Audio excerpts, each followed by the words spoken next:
Before we get on with the podcast, I'd like to mention that I now have 3 books for sale on Kindle. Recommended Reading for the True Conservative, Bad Democrat, and now Evil Liberal. All available for $3.99 or through Kindle Unlimited.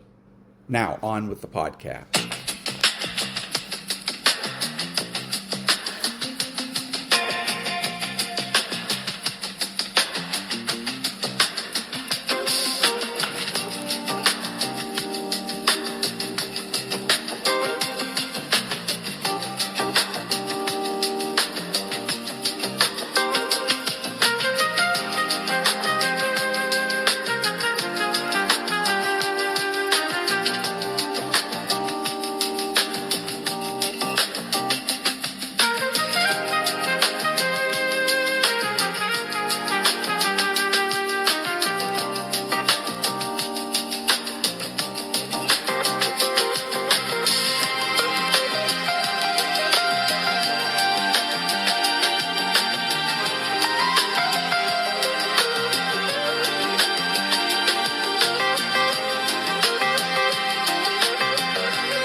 I went to a wedding. Craziest wedding I've ever seen. After the ceremony, every single person there took Molly. The bride took Molly. The groom took Molly. The parents, the grandparents, every single person there was on Molly. Craziest shit I've ever seen. I blacked out around midnight. Woke up the next morning in a fucking hammock somewhere. Went and found the bride and groom, and I was like, hey guys, did I do anything embarrassing last night? And they said, yeah, Anthony. You spiked the punch with Molly. Good morning. It's Tuesday, Trump Tuesday, June the 30th, and this is The True Conservative. Welcome to all the butchers, bakers, and candlestick makers out there. I'm Ron, your host, and the only true conservative in the United States today. So today, after the Serenity Prayer and the patriotic song of the day, we will have Varney and Company, motivation, meditation, and President Trump. All that and more when I get back.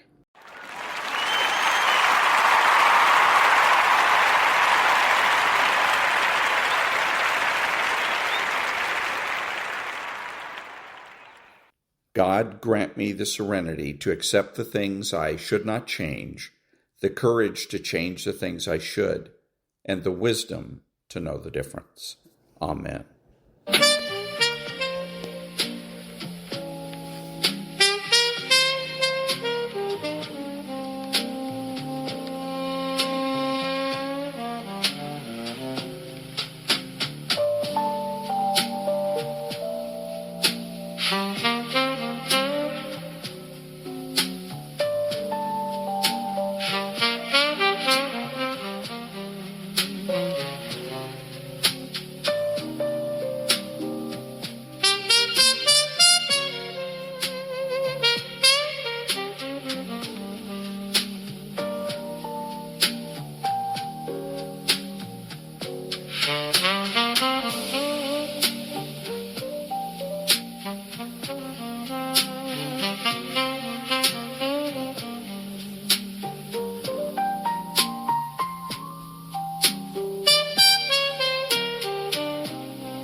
Thank you. Now, Varney and Company.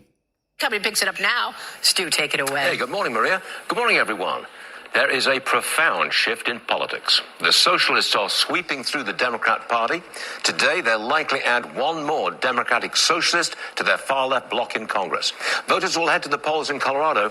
29-year-old Milat Quiros is challenging 15-term Democrat Representative Diana DeJet. Quiros is likely to win. She is a Democratic socialist. The president calls them all communists. At this point, investors don't seem to care that much about the rise in socialist power. The stock market rally continues. The Dow set another record high Monday. It's well above 52,000. This morning, you're down 20, S&P down 2, NASDAQ down 36. Minor losses there. But I should tell you, the NASDAQ is lower, but it is headed for its best quarter since 2020.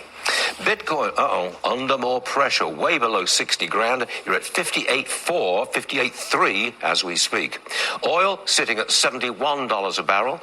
Regular gas continues to come down. The latest average is 384 nationwide. California, 543. No change for diesel. You're at 485. War news. Iranian and U.S. negotiators are working towards more peace talks in Qatar. It's not clear just who the Iranian side will meet with. Iran's deputy foreign minister says his delegation will be in Doha, but would meet first with Qatari officials. If the tactic is playing for time, it's working. We're waiting for two decisions from the Supreme Court. Birthright citizenship, that is, if a child is born in America to illegal migrants, is the child an American citizen? The court will decide. Transgender athletes in women's sports. Can states prevent biological males who identify as female from competing with girls? The court will decide. We're going to look at the strange case of air conditioning in Europe. Climate rules have limited the installation of AC units. Now they're paying the price as temperatures over there soar to 100 degrees or more. A leading French socialist says air conditioning, quote, destroys your sinuses. Two big shocks at the World Cup, big shocks. Four-time champion Germany knocked out by Paraguay after a penalty kick shootout. There you go. The Netherlands knocked out by Morocco again after a shootout. Well, today you can see the great striker Erling Haaland when Norway plays Côte d'Ivoire. Then you can watch Mbappe when France takes on Sweden. And tonight it's Mexico versus Ecuador. This is an opinion. It's the best World Cup ever. And it's on Fox. Tuesday, June 30th, 2026. And I keep thinking, you mean I'm paying for this? Non-profit news now. Back in a minute.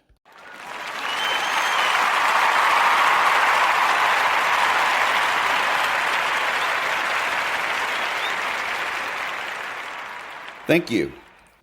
The ones who react with anger, withdrawal, or manipulation when you begin protecting your energy tells you everything you need to know about why the boundary was necessary in the first place. Setting the energy drain boundary looks like this in practice.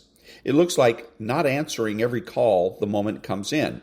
It looks like ending conversations when you feel yourself beginning to disappear inside a bad Democrat's emotional spiral. It looks like choosing on purpose to spend time with people who restore you rather than only spending time with people who drain you.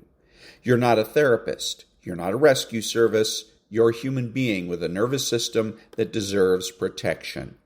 At the moment you start treating your own energy as something sacred, something worth guarding, is the moment everything begins to shift. That is where your healing actually starts. Boundary 2, the guilt manipulation boundary. There's a specific moment every conservative knows intimately.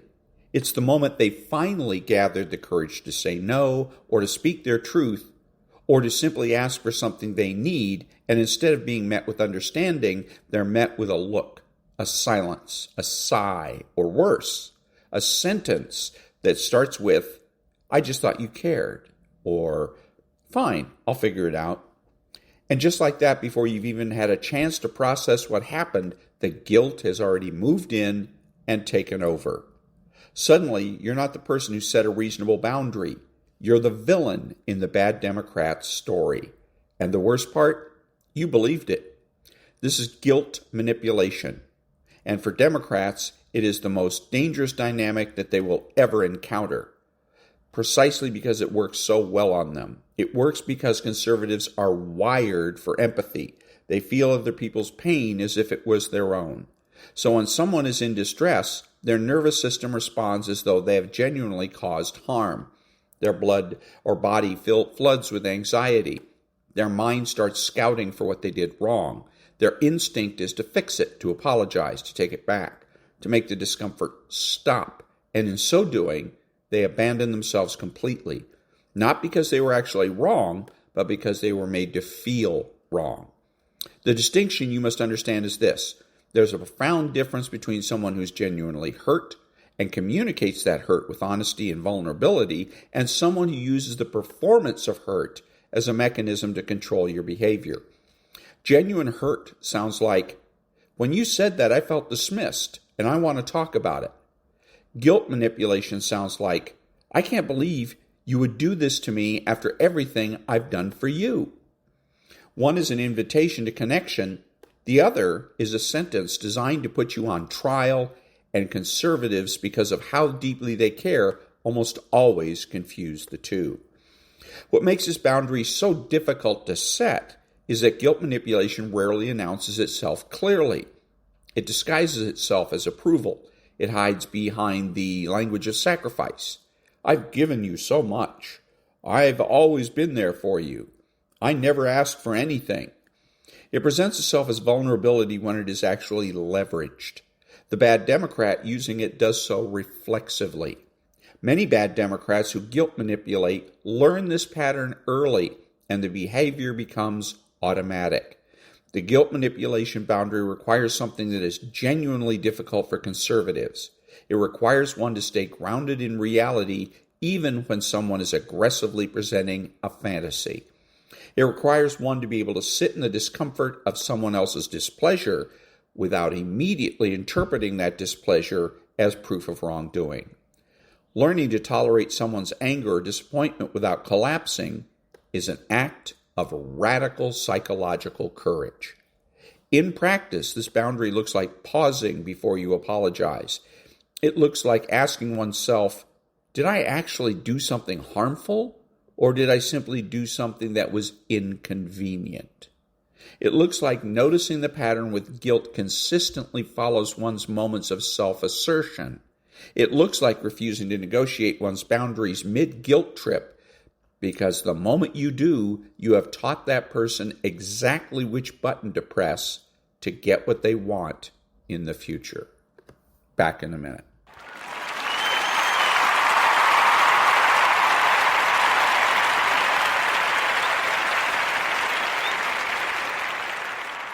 Thank you. Now, Dr. Berg. Eat this every single day if you want to clean out the arteries and prevent plaque from building up. And even if you have plaque, what I'm going to share with you will actually help not just minimize the plaque, but reverse the plaque. The biggest confusion that people have with heart attacks is that a heart attack is caused by the artery filling up with plaque. That is absolutely not what happens. What typically happens is you have a small amount of plaque, but it's a certain type of plaque. There's hard plaque, which has been calcified, it's more stable. And then you have soft plaque, which is very unstable. You literally can have even 20% of the plaque that builds up right here. And then it ruptures. And then what happens is your immune system comes in and creates a clotting reaction. And the clot creates the heart attack. But what is this remedy that we need to talk about that can help to reverse this soft plaque? Here it is right here. Aged garlic extract. Now, this is really interesting because there's 2 randomized controlled trials with aged garlic. And they found that it not just stabilized the situation, it reduced the soft plaque. You want to... And that was Dr. Berg. Back in a minute.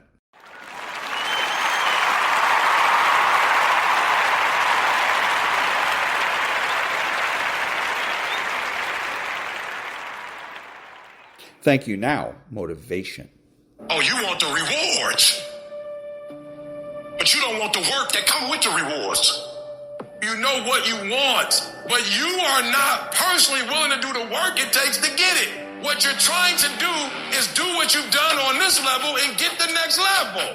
You're trying to do exactly what you're doing on this level. You're like, I'm getting up every day. I'm putting in 2.5. I'm putting in 3, and I'm not getting the opportunity. The opportunity might require 3.5.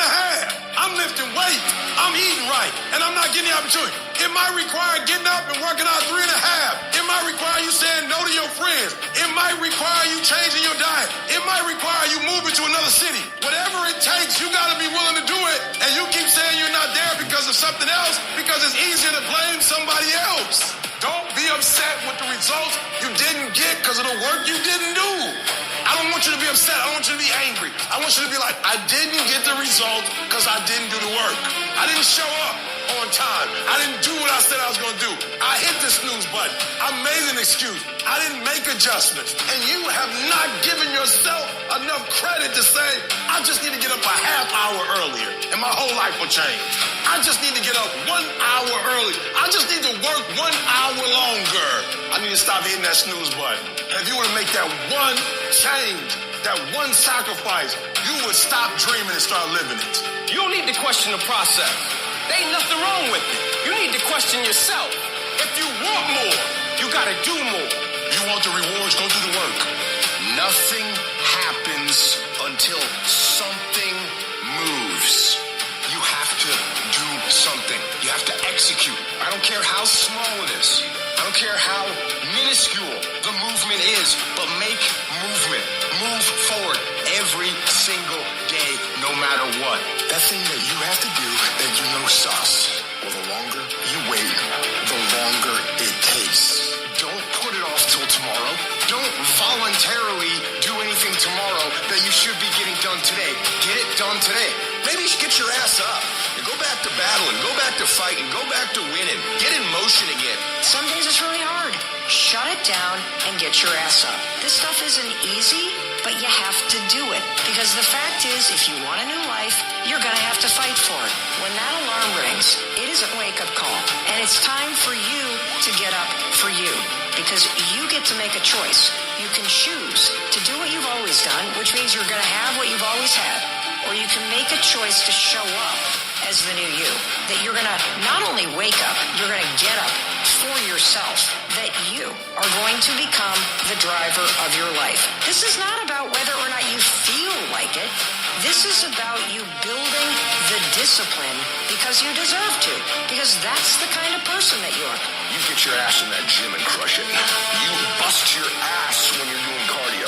If you don't show up, guys, you know the outcome. You'll never get the job, never get the part, never get the girl if you don't show up. If you show up, you're putting yourself in a situation to create those opportunities. And when you show up, how hard do you go? That's the faster the opportunity will come to life for you. A warrior is a person that says, I'm here again today. I'm here again tomorrow. I'm going to be here the next day. I'm 50 years old. I'm still getting after it. It's a person that puts no commitment on what's possible. And some people say, why be self-disciplined if it's never going to mean anything? Who cares? No one's going to notice. It's no big deal. What I do doesn't matter. It does matter. It's just your dadgum life. It's just the story of you. It's just your reputation. It's just what they're going to talk about when you're gone. Is doing something historic. Whether that means you're going to win a World Series or a Masters golf tournament or just be the one in your family and change your family forever, you got to have this sense that you're making history. Because, by the way, you are. You're making history, so you might as well have a sense of it. And when you have a sense that that history is going to be great instead of average and ordinary, you begin to automatically become compelled to be self-disciplined. What you do at night matters. What you do in the morning matters. What you do when your friends are out drinking matters. What you do on Saturday matters. What you do on Sunday matters. The success clock doesn't care what day it is. It's going to run no matter what. So what are you doing with your time? Are you doing something productive? Are you moving towards a goal? Making yourself better? Or are you letting time slip by, wasted, consuming garbage with no purpose and no point? What are you doing right now? Are you not doing anything? Are you doing something stupid? Or are you making progress? Are you getting better? Are you making sacrifice in the short term in order to benefit in the long term? What are you doing right now? You aren't getting any closer to your 5-year plan or your 3-year plan or your 7-year plan or any plan that you've got unless you get up and start getting after it. And that was motivating. Back in a minute.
And that was a little meditation.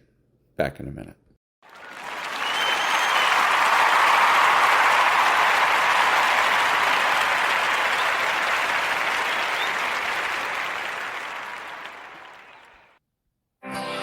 What will we do with this moment? How will we be remembered? Look at the opportunities before us. This election really isn't about the left versus the right. It's about we the people choosing our government and the choice between freedom versus tyranny. Nobody has a chronic disease burden like we have. Why are we allowing this to happen to our children? Ultimately, the only thing that will save our country is if we choose to love our kids more than we hate each other. What is going on here is deeper than politics. It is deeply spiritual. We are being called to rise above the hatred and the fear and the evil. We need to remember above and beyond that we must love our neighbors, that we must treat other people as we hope to be treated. You want to be a rebel? You want to be a hippie? You want to stick it to the man?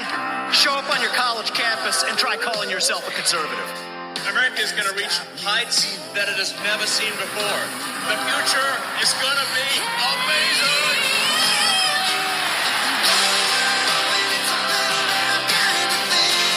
Don't you want healthy children? Don't you want a president that's going to make America healthy again?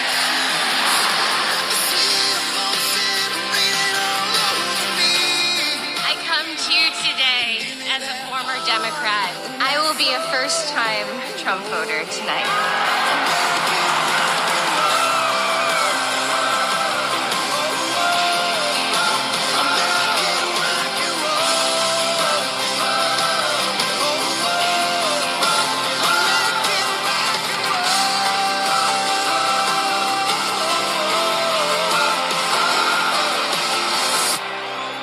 People dreamed this country, and it's the people who are making America great again.